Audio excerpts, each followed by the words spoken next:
बहुत ही जो बात है वो एक ग्रुप की बहुत स्ट्रॉन्ग जो कमिटमेंट है उसको दर्शाता है। मेरी जब बात हुई थी सुरेंद्र जी से और उन्होंने कहा था कि मैम आपको आना है और अन्य अतिथि भी आज यहाँ पर हैं, और उन्होंने मुझे बताया कि हम चाहते हैं कि यूनिवर्सिटी के जितने भी ऑफिशियल्स हैं, whether they are into administrative positions या फिर वो ऐसे सब्जेक्ट से जुड़े हुए हैं या अपनी बात को आगे रखने के लिए हिचकिचाते नहीं हैं, आज हमने ऐसे अतिथियों को बुलाया है यहाँ पर। सो मैं मंच पर बैठे सभी जो गेस्ट हैं हमारे उन सबको मेरा नमस्कार। और मेरी जो बात है वो मुझे सुरेंद्र जी ने फ़ोन करके कहा था कि मैडम हम चाहते हैं कि आप स्त्रियों के मुद्दे पर बोलें और स्त्रीवाद और उसमें भी बहुजन स्त्रीवाद की बात आप कहें। और कहने के बाद वो भी हंसने लगे और मैं भी हंसने लगे। इतनी सी हमारी बात हुई और फिर हमने कहा कि मैं ज़रूर कल के प्रोग्राम में आ रही हूँ और इस मुद्दे पे बात करूँगी। मुझे लगता है कि जस्टिफिकेशन यहीं से शुरू होता है। जब हम एक स्त्री को फ़ोन करते हैं, एक महिला को फ़ोन करते हैं या किसी अधिकारी को फ़ोन करते हैं और हम कहते हैं कि मैडम आपका प्रोग्राम में आना ज़रूरी है क्योंकि हमें महिलाओं का मुद्दा भी उठाना है। तो अगर महिलाओं का मुद्दा उठाना आज की ज़रूरत है और उसके लिए आपको निमंत्रण खास तौर पे देना पड़ रहा है, तो मुझे लगता है वो अपने आप में एक जस्टिफिकेशन है why we need to talk about women issues and specially of the issues, specially the issue which are related to the marginalised section of the society. जो मार्जिनलाइज्ड विमेन है उनके मुद्दे क्या हैं उसके बारे में भी बात करना बहुत ज़रूरी है। अब दो बातें सामने आती हैं कि हम यूथ डिग्निटी फेस्टिवल तो हम सेलिब्रेट कर रहे हैं। What exactly the youth is? क्या यूथ एक एज से हम डिफ़ाइन करते हैं या यूथ जो है, यूथनेस है वो आपके विचारों से प्रेजेंट होती है? सो मुझे ऐसा लगता है कि इंडिया में हम सब लोग जानते हैं आंकड़ों के आधार पर जो हमारा देश जो क्लेम करता है, India is one of the most populated country in terms of youth population. So जो यूथ पॉपुलेशन है बहुत बड़ी है इंडिया की, और अगर हमारा यूथ की पॉपुलेशन और उसकी जो कॉन्स्टिट्यूएंट पॉपुलेशन है वो इतनी बड़ी है तो उसके मुद्दे भी बहुत इम्पॉर्टेंट होंगे। तो हम इग्नोर तो नहीं कर सकते यूथ के मुद्दों पर। रही बात यह कि उसका क्राइटेरिया क्या होगा, बात यह है कि विचारों की है।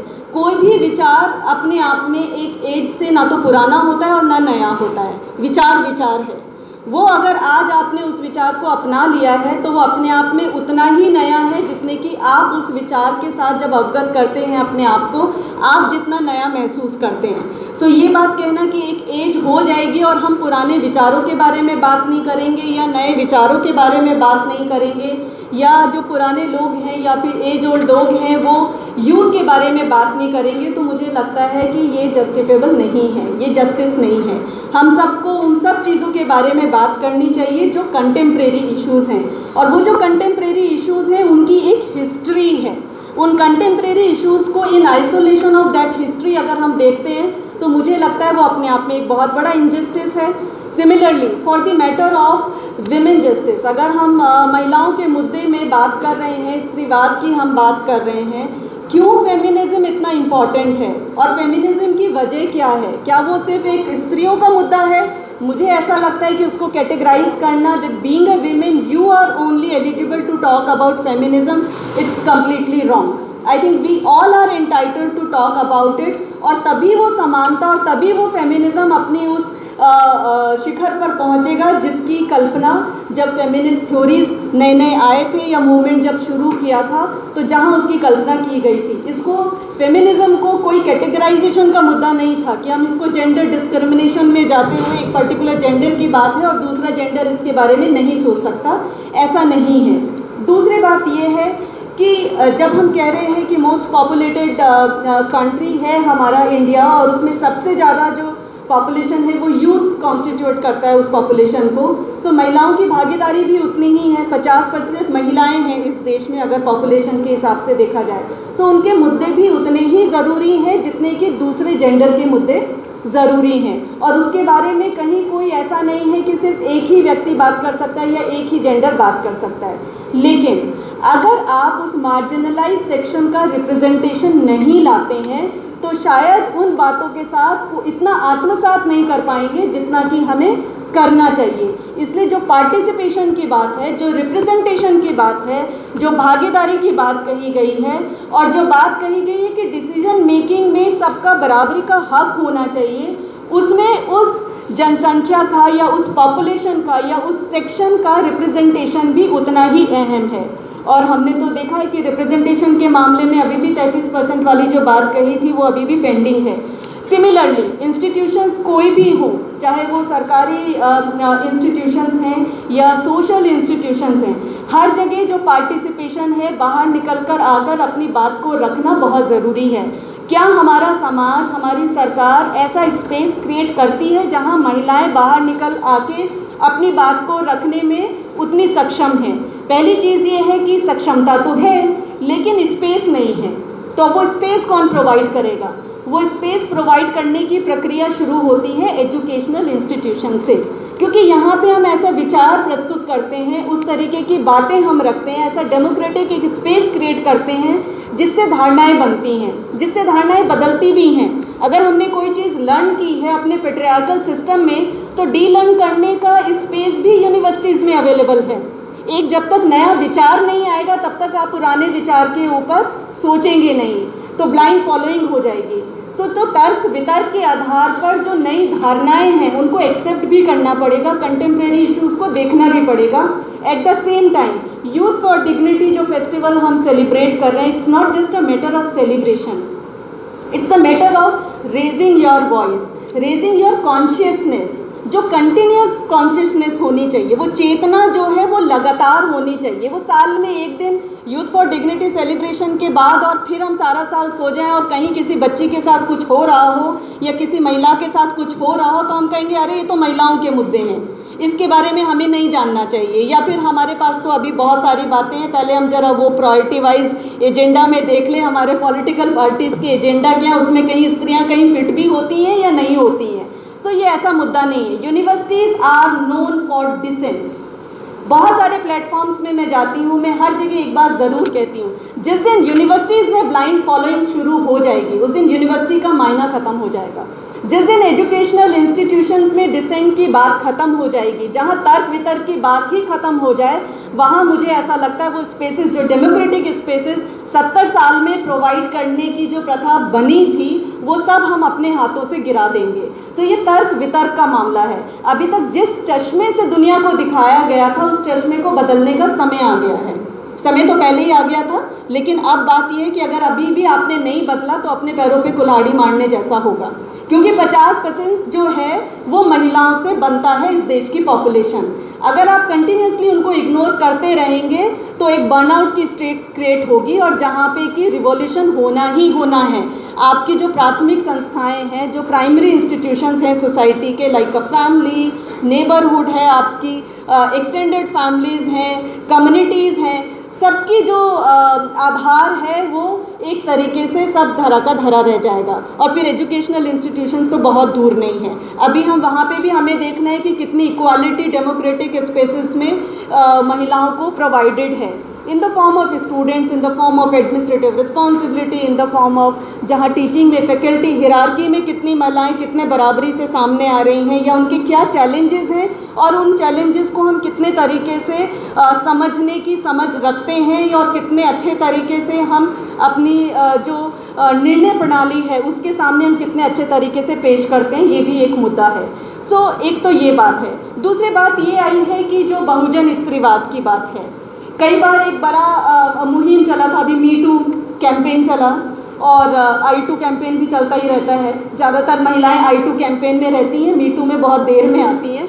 सो I2 में इंडिविजुअल लेवल पे तो वो झेल रही होती हैं, लेकिन मी टू के साथ बड़ा देर से जुड़ती हैं। खैर, मी टू एक कैंपेन अपने आप में जिसके ऊपर बहुत चर्चा हुई, उसका क्रिटिसिज्म भी है, उसके फेवर में भी लोग खड़े हैं, बट फिर भी अगर आप बहुजन स्त्रीवाद की आप बात करते हैं तो सिर्फ I2 में ना रह के, अपने ही बारे में ना सोच के, मेरे जैसे और कितने लोग और जो मेरी परिस्थिति में भी नहीं हैं, मेरे जितने प्रिविलेजेस हैं उसमें जो नहीं है, उनका क्या, उनके बारे में कौन बात करेगा? मुझे लगता है वो बहुजन स्त्रीवाद है।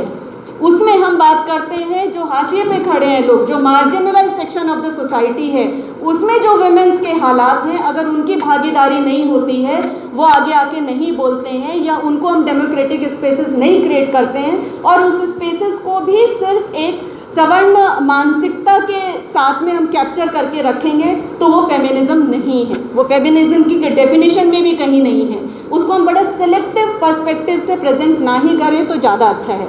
इसलिए जब भी हम जेंडर के बारे में हम बात करते हैं या महिलाओं के बारे में बात कर रहे हैं, हर एक उस महिला का जो इस देश में एक आखिरी पड़ाव पर है, जो बिल्कुल ही मार्जिनलाइज्ड है, कहीं ना कहीं वो मार्जिन पर है, उसके बारे में आवाज़ उठाना आपकी और हमारी जिम्मेदारी बनता है। हम यहाँ तक आ गए, we are a privileged class, हम कास्ट नहीं है लेकिन एक क्लास हैं। At least we are sitting in a university system, वो भी सेंट्रल यूनिवर्सिटी में, दिल्ली में हम बैठे हैं, केंद्र में बैठे हैं। So we are privileged, we should not bother about it कि भाई अब मैं तो हूँ, लेकिन आपकी उस प्रिविलेज का फ़ायदा दूसरे उस महिला के कितना मिलता है, ये एक सोचने वाली बात है, ये आकलन की बात है। हमें खुद अपने सेल्फ रिफ्लेक्शन में जाना है।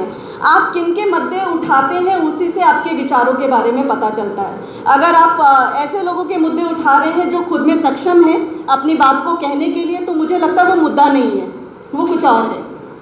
अगर मैं सक्षम हूँ अपनी लड़ाई लड़ने के लिए, जब तक मैं नहीं कहती हूँ कि मुझे आप सब लोगों का साथ चाहिए और मेरी बातों को अगर उठाकर बढ़ा चढ़ाकर अगर कोई अपनी रोटियाँ सेकता है तो वो वाकई में अपनी रोटियाँ सेक रहा है, वो पॉलिटिक्स है, वो असली में मुद्दे उठाना नहीं है।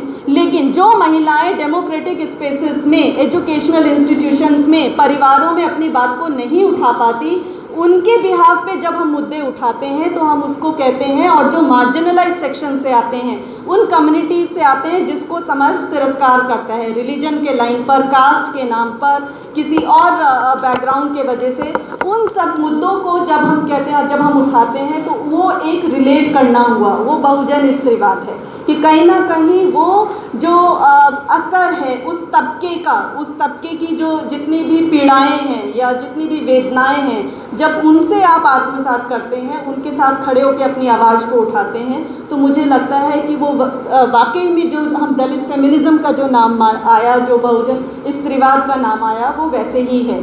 जैसे कि सावित्रीबाई फूले ने जब अपना काम बढ़ाया तो उन्होंने एक एजुकेशनल स्कूल खोलने के माध्यम से बढ़ाया। लेकिन अगर देखा जाए तो बहुत सारे मुद्दे ऐसे थे, और उसमें कहीं ऐसा नहीं है कि वो सावित्रीबाई फूले का अपना ही विचार था, वो कहीं ना कहीं ज्योतिबा फूले और सावित्री दोनों पैरेलल डिस्कोर्स चल रहा है। कहीं ऐसा नहीं कि दोनों के बीच में कोई आइसोलेशन है थॉट प्रोसेस में, वो इंडिपेंडेंटली कुछ और सोच रहे हैं और सावित्री कुछ और सोच रही हैं। वेरी वेल बैलेंस्ड पार्टनरशिप है, चाहे वो स्त्री के मुद्दे हैं, चाहे वो दलितों के मुद्दे हैं, चाहे वो पिछड़ी जातियों के मुद्दे हैं, वो चाहे पढ़ाई के मुद्दे थे या कोई और भी बात थी। लेकिन उसमें अगर आप देखेंगे तो इतने सारी बातों पे उन्होंने बात की। उन्होंने विधवा विवाह के बारे में बात की, मैंने पिछले भी बार आपने जब मुझे बुलाया था प्रोग्राम में, सो सबसे पहले क्राइसिस इंटरवेंशन, वेस्टर्न अप्रोच है क्राइसिस इंटरवेंशन। इंडिया की हिस्ट्री में क्राइसिस इंटरवेंशन सबसे पहले अगर देखा जाए तो सावित्रीबाई फूले ने घर से स्टार्ट किया क्राइसिस इंटरवेंशन सेंटर में, जहाँ की एक महिला के जो मैरिड भी नहीं है, उसके बच्चे के जन्म देने की बात की है, रेप क्राइसिस को डील करने की बात की, और इतने संजीदा तरीके से बात की है, बच्चों की अडॉप्शन की बात की है। बार बार स्ट्राइक होती है कि क्यों महिलाओं के साथ इस तरीके का उत्पीड़न होता है। और अगर उस हिस्ट्री के साथ आज हम कंटेम्प्रेरी इश्यूज देखें तो मुझे लगता है आज भी हम उन्हीं सब बातों के बारे में बात कर रहे हैं। Every day in our country you will find some और the other crisis happening in India, and specially with the marginalised section and women coming from the marginalised section. तो ऐसा तो नहीं है कि जातिवाद खत्म हो गया या रीजनलिज्म खत्म हो गया या धर्म के नाम पर हम नहीं बटे हुए हैं, लेकिन उसके बावजूद भी अगर आपके पास डेमोक्रेटिक स्पेस है जो कि संविधान के आधार पर प्राप्त हुआ है, उसकी रक्षा करना भी आपकी और हमारी उतनी ही जिम्मेदारी है। बाय गेटिंग दैट प्रिविलेज कि हम आज यूनिवर्सिटी सिस्टम में बैठे हैं और इसके बारे में हमें चर्चा करनी चाहिए, इसके ऊपर डायलॉग होने चाहिए। हमें अपना कमिटमेंट खुलकर सामने लाना होगा कि हम सिर्फ अपने बारे में सोच रहे हैं, हमें एडमिशन मिल गया, हमारी नौकरी लग गई, अब आगे के मुद्दे क्या? क्योंकि जब तक ये मुद्दे नहीं खुले तौर पर डिस्कशन में आएंगे, ये पब्लिक डिस्कोर्स का माध्यम नहीं बनेगा, इसके ऊपर कोई बात नहीं करेगा। तो इसलिए भी ज़रूरी है कि आप महिला को जब बुलाते हैं और कहते हैं कि स्त्रीवाद के मुद्दे पर बोलें, तो मैं चाहती हूँ कि पुरुषों को भी वो टॉपिक दिया जाए कि वो स्त्रीवाद के मुद्दे पर बोलें और उतने ही जोश के साथ में बोलें जितने एक महिला बोल सकती है।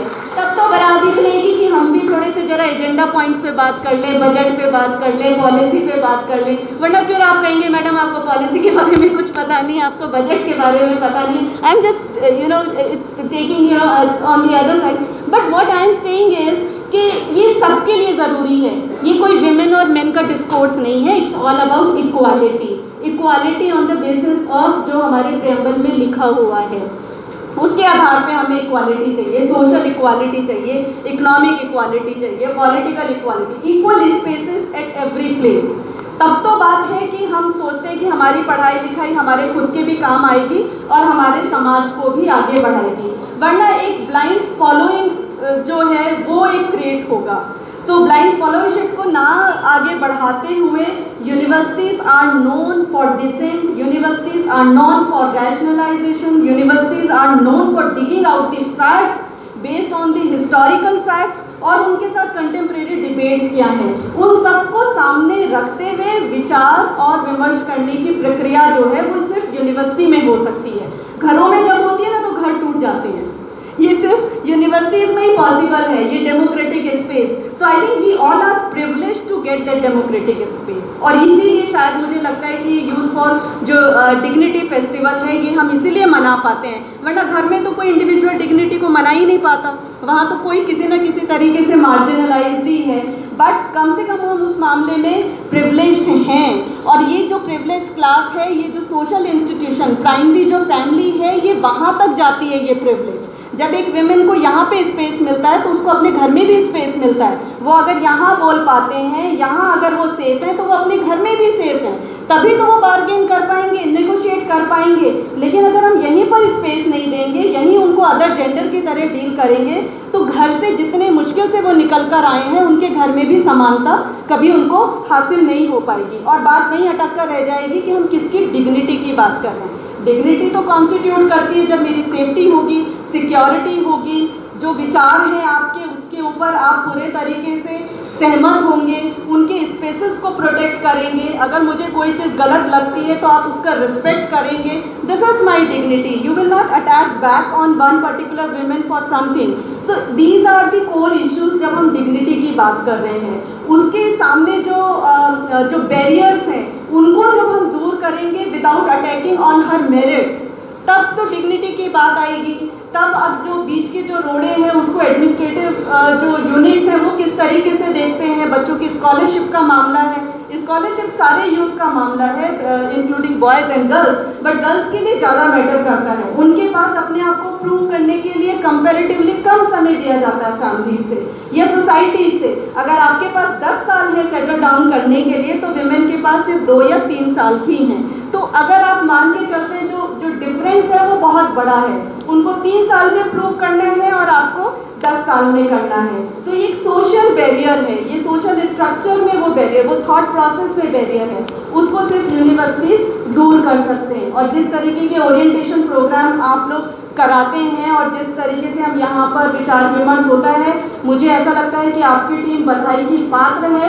आप अलग अलग लोगों को बुलाकर उनके विचार सुनते हैं और उनके विचारों के ऊपर आगे अमल करने के लिए भी आप अपनी जो रूपरेखा है वो कार्यक्रम की वो तैयार करते हैं। सो मेरी तरफ से एक बार फिर से आप सब लोगों को बधाई, आपने समय दिया, thank you so much, and you have given me the first place to speak, so I'm really privileged in that way. Thank you so much. Jai Hind. Thank you so much, ma'am, for sharing your wonderful thoughts with us. Please give a huge round of applause for ma'am. अब मैं निवेदन करना चाहूँगी,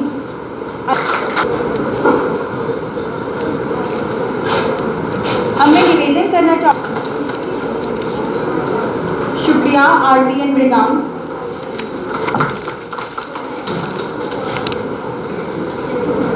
Now I would like to call upon stage Sanjoy Roy sir. Department. Surendra नहीं है, 12 साल है ना। 12 साल में एक चीज़ तो हुआ है, सुरेंद्र थोड़ा घटा, उसका वेट थोड़ा कम हुआ। ये तो डेवलपमेंट है यूथ का आप लोगों के लिए। सुरेंद्र जब मुझे फ़ोन किया कि सर आपको कुछ बोलना है, अभी क्या बोलना है बताओ। मुझे 3-4 टॉपिक बताया गया। ये तो हमेशा बात करते रहते हैं। एक टॉपिक माइक का ज़रूरत नहीं है। एक टॉपिक जो मैं कभी डिस्कस नहीं किया, बताया नहीं, वो है ट्रैवल के ऊपर कुछ बात करना। क्योंकि nobody has talked about travel. We usually speak about scheduled caste community, women, marginalization, but very few times we discuss about tribals. Then I said, okay, I will speak about little bit whatever I know. So, साथियों, you know 8.6% of population of India are tribals. That means huge. And out of this 8.6%, I will tell you 80% of tribals who are staying nearby region of South India and middle of India, right? Chhattisgarh, MP, that Gujarat, particularly that line. 12% of that total population of tribals, they are staying in southern India, and 2% are staying in North India. So that is the whole picture of tribals in India. If I say the tribal groups in India, 675 tribal groups we have in India total now. Out of that, 65 tribal groups who seems to be privileged, or we can say PVTG groups, that is called particularly vulnerable tribal groups of India. 65.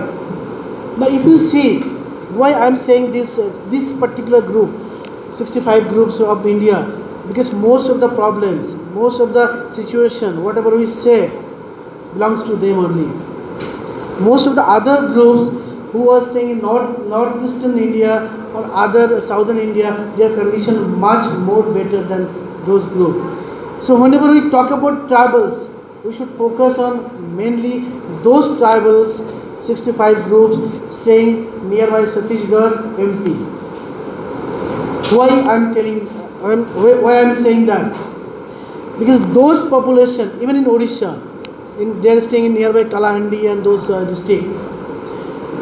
Those people doesn't have anything to what we have, other tribal groups have. So let's discuss some few problems what we have, usually we speak about or we read out in books. So main problems comes with those basically I am talking about those problems, those groups, not the holistic, because northeastern tribal seems to be very काफ़ी आगे जा चुका है, उनके बारे में कोई नहीं बात करता है. So the first problem comes in our mind is in our structure, the social problem, structural problem, denial of justice. You know, in our constitution, you must have read around 22 to 25 articles directly protect the tribals. Obviously, slash SC. So directly protect tribals. This is direct. Indirectly, there are so many articles, so many sub clauses are there, so many laws are there. But still, the structure in our society, the denial of justice is still there. Why?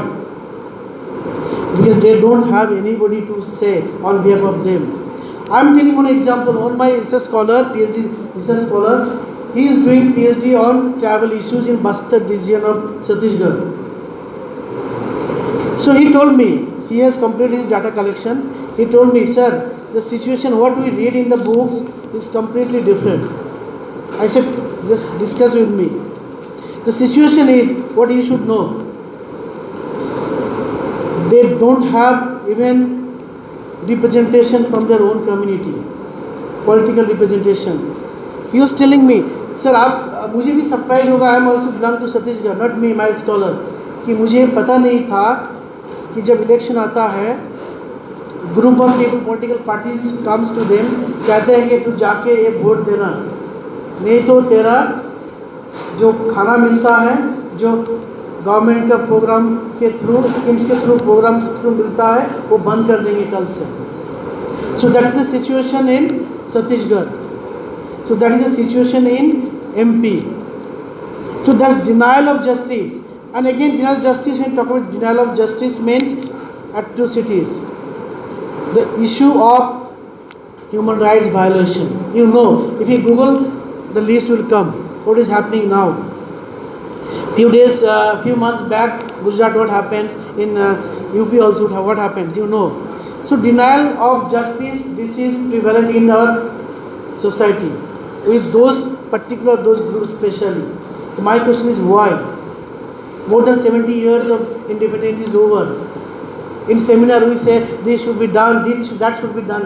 Why it is not still worked out by the government? I am not saying that BJP government is bad, Congress government is bad. So we have to think about क्या करना है.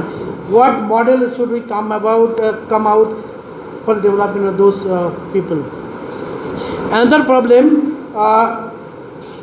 आपको पता है कितने लोग prison में हैं इंडिया में, is over crowded. Total population of जो प्रिजन में है इंडिया में, उसका 13.5% है ट्राइबल. Y man? जब उनके बारे में आप बात नहीं करते हैं, उनके साथ आप मिंगल अप नहीं करते हैं, उनके कोई प्रॉब्लम इश्यू के ऊपर आप बात नहीं करते, तो रीजन में क्या कर रहे हैं? What they are doing? So my question is here, something is fishy. There is a political propaganda, there is a political, आप जो भी कहो, देयर इज ए सिचुएशन, कुछ करो, इनको डाल दो अंदर, अपना आदमी को बाहर निकालो, अपना आदमी को पैसा देके इनको अंदर डाल दो. So that is issue number 2. Issue number 2 is economic backwardness. This is for all. But I will tell you, in Chhattisgarh, 85% of tribal, they are under BPL. They are BPL. 85%. In Odisha, I got some data. In Odisha, 75% tribal, they are BPL. In Jharkhand, 54% tribal are BPL. Why? You are talking about अच्छे दिन आ गया, आप कहते हैं कि अंत्योदय है, आप कहते हैं कि मनरेगा है, आप कहते हैं कि ये योजना है, ये आवास योजना है. Why? आप कहते हैं कि PDF है. Still, 85% is not a small percentage. क्यों? इसका जवाब ढूंढना चाहिए गवर्नमेंट को. इशू नंबर 4, एजुकेशन, लो एजुकेशन एंटाइटलमेंट. आपको पता होगा what is the situation now. From class 1 to class 8, most of the tribals they drop out. School में तो आ जाते हैं, खाने के लालच में आ जाते हैं, कपड़ा मिलता है आ जाते हैं, लेकिन ड्रॉप आउट इससे ज़्यादा होता है. आप यूनिवर्सिटी में देखिए, ट्राइबल में कोई एसटी प्रिंसिपल है, कोई एसटी प्रोफेसर है, बहुत कम है. क्यों भाई?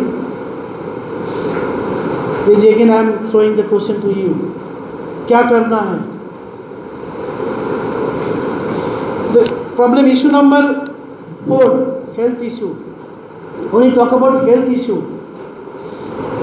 आप देखेंगे अभी तक ट्राइबल एरिया में इनफ हॉस्पिटल नहीं है. एक कागज़ में है कि हम एम्स खोलेंगे यहाँ पे, 22 एम्स खोलेंगे यहाँ पे.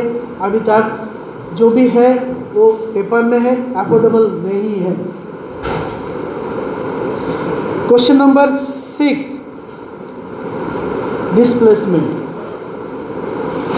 Now this major issues for tribal, displacement. आपको एक डाटा मैं देता हूँ. Since 1947 to 2004,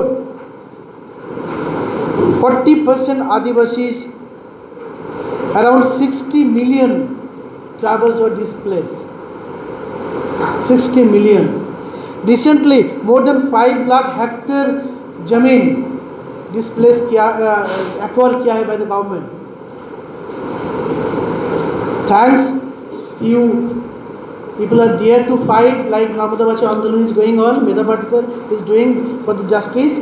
Supreme Court has given so many judgment. Still, I am giving one example. One my student, old student, he has opened one NGOs. You should know, in MP, nearby Jim Corbett.